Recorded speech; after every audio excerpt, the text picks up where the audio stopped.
the service manager at St. Louis Powersports here. I'm standing with Zach Nash.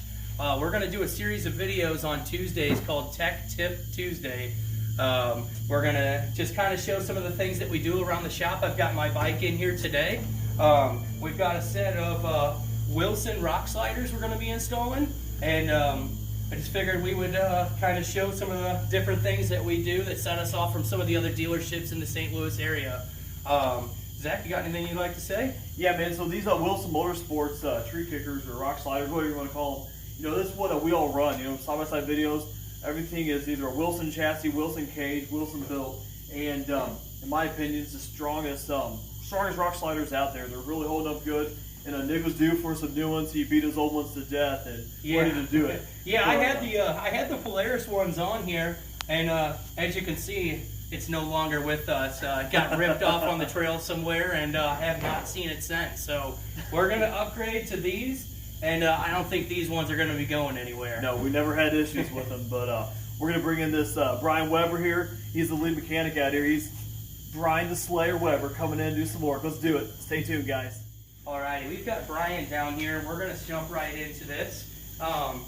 Step number one on this is going to be removing these T40 Torx from your side plate here.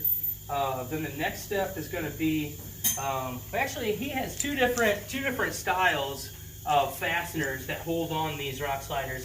I personally went with the cheaper option to where you drill a hole through the frame and you add a grade 10 nut and bolt, but he also has some other mounts that are made by Hauser Racing that probably work a little bit better than the way that we're going to do it today.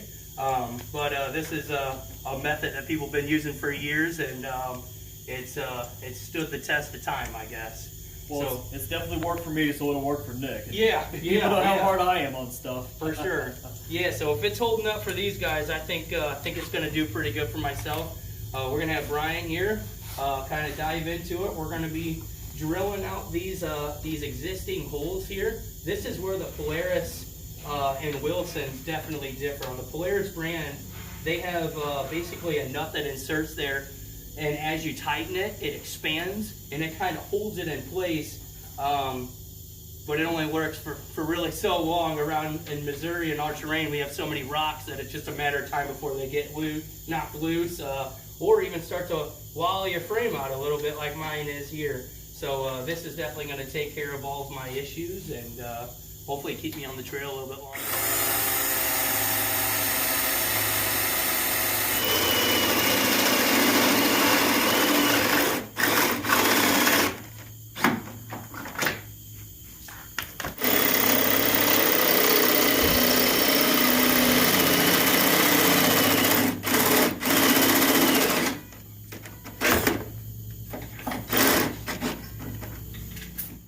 We got those holes all drilled out here, and I guess we're on to, I guess it'd be step 3. We're going to hold it up here and kind of make sure the holes that were drilled, everything's going to line up. Looking pretty promising. Yeah, I think it's going to be good. We'll see, though.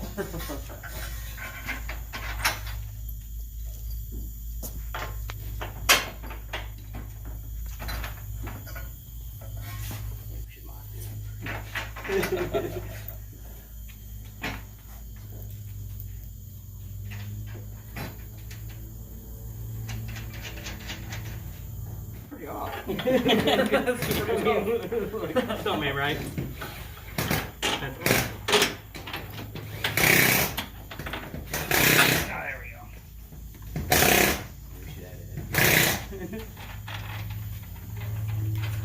Alrighty guys, now we're here on step 3. We've got the Wilson slider here kind of loosely mounted. One thing I just wanted to add real quick, kind of while we're installing this, something that kind of sets Clayton off from some of the other guys is he actually gets the offset of your wheels. Like these are a 4+3, and he builds these sliders to the spec. So, you know, it benefits your machine more. Obviously, there's a couple of different options out there as far as the offsets go for these bikes. And with the 4+3, he made mine. I mean, it's perfect. It's going to keep anything from being able to get in here. It's going to keep me off all the rocks, keep me off all the trees, and hopefully it's going to be a lot better than what I currently had. It stopped about right here, and my wheel stuck out a little bit further. So with just even loose mounting, I can already see that these are going to be way more beneficial than what I was currently working with. The other quick thing I wanted to point out, I mentioned earlier that I chose to provide my own hardware. One thing that kind of offsets the hardware that Clayton provides through Hauser is right here on this side. You've got your fuel tank. So when you're drilling holes and you got a fuel tank on the other side, you want to be very careful. With the hardware that's provided by him, it kind of makes a hard 90, and there's no drilling required. So I will say that is definitely a big benefit of buying the hardware that he does have available that goes with these things. I chose not to just because I've installed these before this way.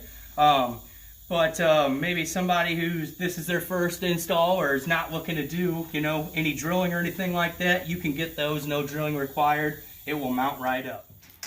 Alrighty, we went ahead and got all these bolts tightened up on here. Everything ended up working out and fitting perfectly.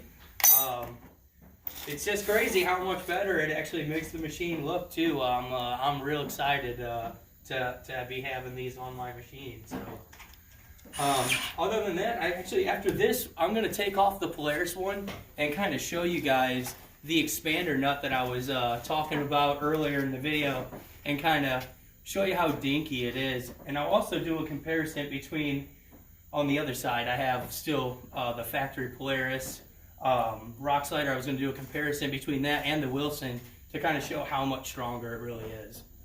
So, check it out. Alrighty guys, we're over here with the last remaining Polaris Rock Slider that I have left. And as you can see, she's seen better days. It's got some dents, some bends, some scratches. I guess it's done its job. It's just I would have liked them to be a little bit stronger, maybe last a little bit longer. Well, that's OEM aftermarket stuff, or OEM stuff, but it's done okay. But like I said, we're here with these Wilson Motorsports one, whereas, there's nothing that's invincible, nothing that's gonna never break or bend. But this is a lot stronger, whereas like the Polaris is actually on the thickness of the steel, it's 0.088, and this is 250 wall DOM. I mean, that's a huge difference. Night and day. Night and day. I mean, it's almost twice as thick and twice as durable. And then on top of that, you have a better design, like we explained on the other side, with that'll actually adjust to the 4.3 offset. It's perfect for bouncing off those trees and rocks. Yeah, as you can see, these ones here, they're not going to really keep you off of anything. So I'm surprised you never hung up in a tree right here. Yeah, luckily that didn't happen. But yeah, these ones, that can't happen. So I'd rather go with that option for sure. Real reliable is the best way to go. Absolutely. So another thing, we're going to take this off. We're going to show you guys the fasteners that Polaris provides with these, and kind of show you what we don't like about it. So these are the expander nuts that Polaris uses to let the bolt go through and fasten, and this is actually the part that expands here. This is how you have to remove them. You have to kind of slide hammer them out. Not the greatest. Kind of bring this over and show you guys. So that's the expander nut there that goes into the hole, and basically as you tighten your bolt and your nut, they pull together and this expands into the hole, keeping it in its place. But it's really not the greatest design or the toughest if you actually use these machines. Well, that's what happens if they just get loose. They pull out. Yeah. So they loosen up a little bit. Right. Yeah, when they break, it either knocks a huge hole and it messes up real bad, or it just falls off as you're driving down the road. Yeah, that's what the other one did. I was going through a rock section and got to our destination and noticed that it was no longer with us. All right, we have got this thing removed, and you can see just kind of how light it really is.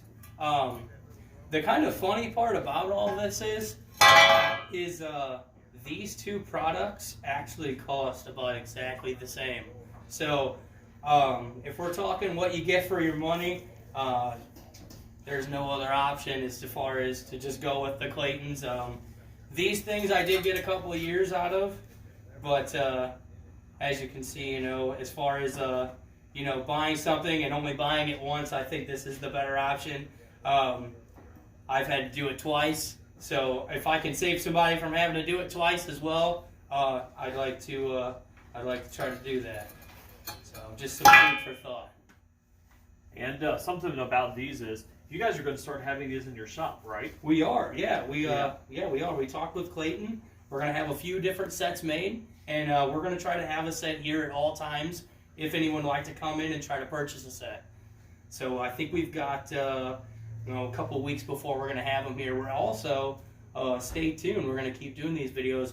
We're going to do another complete custom build that Clayton's going to do for us. So I don't want to give too much of that away, but just to give you guys a little teaser, we've got a pretty big build coming your way.